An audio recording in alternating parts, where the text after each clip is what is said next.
വിശ്വാസം കേൾവിയിലൂടെയും കേൾവി പ്രസംഗത്തിലൂടെയുമാണ് ഉണ്ടാകുന്നത്. റോമാക്കാർക്ക് എഴുതിയ ലേഖനം 10-ാം അധ്യായം 17-ാം വാക്യം.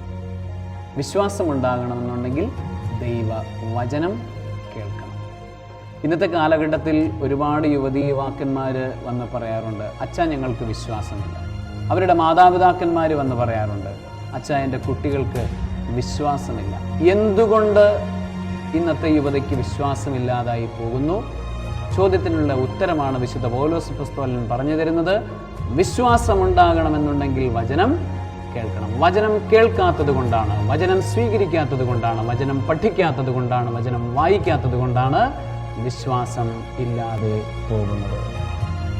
എൻ്റെ പ്രിയപ്പെട്ട യുവാവേ, യുവതി, ഞാൻ നിന്നെ ചലഞ്ച് ചെയ്യുകയാണ്.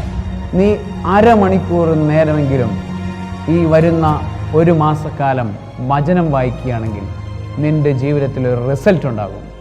നിൻ്റെ ജീവിതത്തിൽ ഒരു അത്ഭുതം നടക്കും.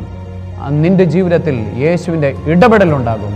യേശുവിൻ്റെ ഒരു വലിയ സാക്ഷിയായി മാറാൻ നിനക്ക് വചനത്തിലൂടെ, വിശ്വാസത്തിലൂടെ സാധിക്കുകയും ചെയ്യും.